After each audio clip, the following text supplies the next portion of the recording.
Hello everyone, आज है 12 सितंबर। तो आज से हमने इकोनॉमिक्स स्टार्ट किया है। आज से लेके हम 30 सितंबर तक इकोनॉमिक्स को ख़त्म करने वाले हैं। जो भी आपके कंसेप्ट्स क्लियर नहीं है इकोनॉमी से रिलेटेड, उसको आप अच्छे से कर सकते हो और अच्छे से पढ़िए। बिल्कुल पूरे की पूरे तरह से आपकी क्लैरिटी होना चाहिए, ठीक है। और साथ ही साथ सिर्फ इकोनॉमिक्स ना पढ़े, आपका ऑप्शनल जो भी है वो आप साथ में पढ़ते रहिए। ऑप्शनल को बिल्कुल नहीं छोड़ना है। आपका ऑप्शनल ही डिसाइड करेगा आपके मार्क्स। मतलब औरों से ज़्यादा आपको जो मार्क्स मिलते हैं ना, वो आपके ऑप्शनल से ही मिलते हैं। तो प्लीज़ अपने ऑप्शनल के ऊपर भी फोकस करें। और यहाँ पे आज मुझे आपको बताना है कि यहाँ पे कितने ऐसे लोग हैं जिनका ऑप्शनल बॉटनी है।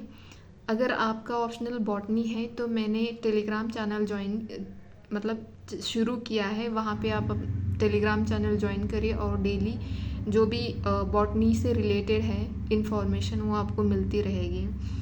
और मैं उसकी लिंक जो है डिस्क्रिप्शन बॉक्स में शेयर कर दूँगी।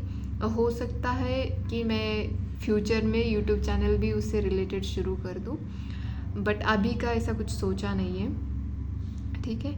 तो चलो अब देखते हैं हम आज का जो हमारा इकोनॉमिक्स का आंसर है वो आदित्य श्रीवास्तव सर का है।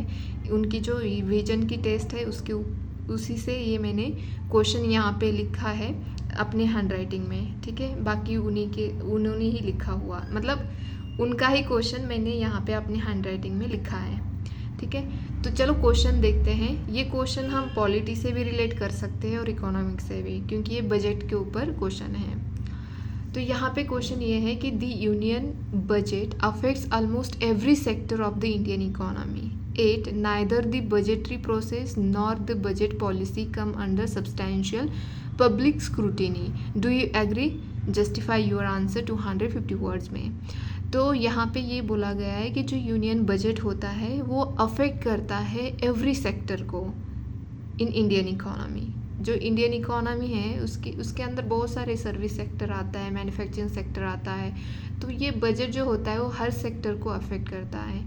फिर भी जब ये बजट आता है तो इसकी जो प्रोसेस होती है या इसके अंदर जो भी पॉलिसीज़ लाई जाती है उसके ऊपर सब्सटेंशियल पब्लिक स्क्रूटिनी नहीं होती है। जो छानबीन होनी चाहिए वो नहीं होती है। क्या इससे आप एग्री हो? अगर एग्री हो तो आपका आंसर जस्टिफाई करें। यहाँ पे क्या है आपका आंसर, उसको जस्टिफाई करना है। तो यहाँ पे आदित्य श्रीवास्तव सर ने बहुत अच्छे से इंट्रोडक्शन स्टार्ट किया है कि the union budget through it's Saptarishi in 2023 has the ability to impact the present as well as future generation। जो ये बजट में लाया गया था सप्तऋषि, ये आज के टाइम पे तो इम्पैक्ट करेगा ही करेगा, साथ में फ्यूचर जनरेशन के ऊपर भी ये इम्पैक्ट करेगा। इस तरह से इन्होंने इंट्रोडक्शन स्टार्ट किया। मतलब जो अभी बजट आया था 2023 उसी से इन्होंने अपना इंट्रोडक्शन स्टार्ट किया है। नेक्स्ट देखते हैं। नेक्स्ट इन्होंने लिखा है कि 8 there has been limited public scrutiny. फिर भी उसके ऊपर लिमिटेड स्क्रूटिनी है। क्या है वो, तो ये देखते हैं हम कि फर्स्ट पॉइंट यहाँ पे है no power to public to raise issues. जो भी इश्यूज़ होते हैं यूनियन बजट से उसके ऊपर क्वेश्चन उठाने की पावर जो है वो पब्लिक के पास नहीं होती है। Not put in public domain, क्योंकि ये पब्लिक डोमेन में इसको रखा ही नहीं जाता है। बजट जो होता है उसको पब्लिक डोमेन में तब लाया जाता है जब ये रिप्रेजेंट हो जाता है। तो ये एक दिक्कत है। दूसरा ये है कि वीक अपोजिशन, जो हमारे अपोजिशन लीडर होते हैं उनका काम क्या होता है, जो भी गवर्नमेंट पॉलिसीज़ लाती है, बजट लाती है, उसके ऊपर सवाल खड़े करना, उससे रिलेटेड जो भी प्रॉब्लम है उसको रेज करना, ये अपोजिशन का काम होता है। लेकिन अपोजिशन अगर स्ट्रांग नहीं होता तो यही प्रॉब्लम होगा कि वो क्वेश्चन ही नहीं उठेंगे उनके ऊपर। नो डिबेट्स नहीं और डेलिब्रेशन, कोई डिबेट डेलिब्रेशन नहीं होगा। थर्ड पॉइंट इन्होंने लिखा है कि 2023 बजट पास बाय गिलोटिन या गिलिटिन जो भी है, इसका मतलब है कट करके, मतलब जंप लेते हैं ना, कट करके तुरंत पास कर देना। कोई ज़्यादा इसके ऊपर छानबीन नहीं करनी है, तुरंत पास कर दो। इस तरह से इन्होंने ये 2023 का बजट पास किया था। फोर्थ लिखा है कि लैक ऑफ पब्लिक पार्टिसिपेशन, जो पब्लिक है उनकी पार्टिसिपेशन नहीं होता है, टॉप डाउन अप्रोच होता है, सिर्फ ऊपर वाला अप्रोच होता है। नेक्स्ट फिफ्थ पॉइंट इन्होंने लिखा है कि the concern of many NGOs, pressure group, society not considered. अगर इनके एनजीओ प्रेशर ग्रुप होते हैं, सोसाइटी होती है, अगर उनके मतलब उनके कंसर्न्स भी होते हैं तो भी उसको कंसिडर नहीं किया जाता है। जैसे कि एमएसपी लीगलाइजेशन पूछा गया था कि एमएसपी को लीगलाइज कर दो, लेकिन वहाँ पे कोई नो क्लैरिफिकेशन गिवन, कोई क्लैरिफिकेशन नहीं दिया गया है। ठीक है, यहाँ पे आप देख सकते हो कि पब्लिक के कंसर्न्स होते हैं फिर भी उसके ऊपर कोई क्लैरिफिकेशन नहीं दिया गया है। नेक्स्ट है यहाँ पे इन्होंने लिखा है कि 8 the scrutiny of budget in the representative democracy happens according to the process.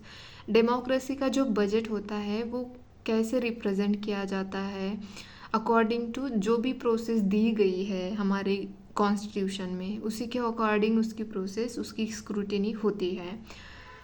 तो यहाँ पे उन्होंने फर्स्ट लिखा है कि representatives in parliament represent people's demands by MP के द्वारा जो पार्लियामेंट में डिमांड रखी जाती है पीपल्स की, तो इस तरह से रिप्रेजेंट किया जाता है। फिर नेक्स्ट है budget based on previous year expenditure. Budget जो होता है कि हमने लास्ट ईयर कैसे एक्सपेंडिचर किया है उसी के अकॉर्डिंग बजट आता है।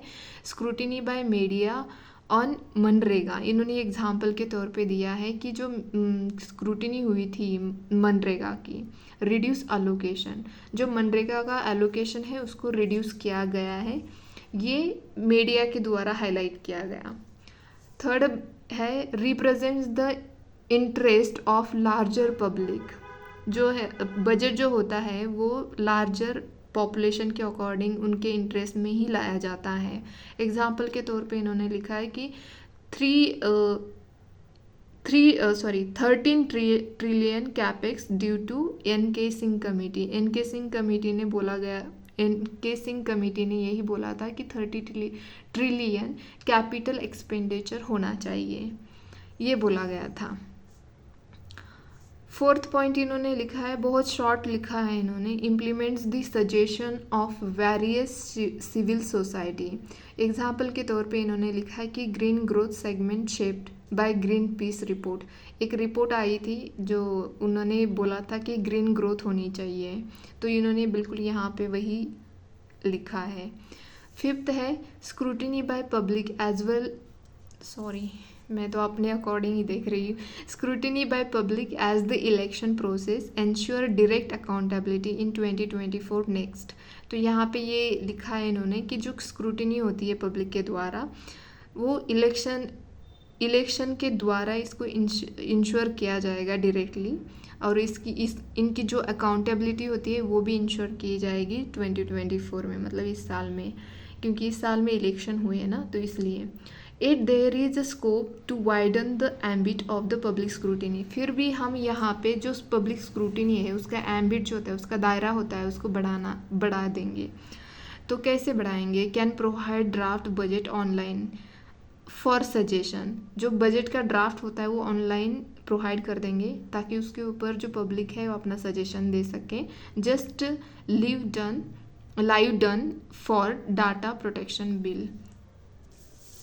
नेक्स्ट इन्होंने एग्जाम्पल के तौर पे दिया था, जो डाटा प्रोटेक्शन बिल था उसको लाइव रखा गया था और उसके ऊपर सजेशन मांगे गए थे।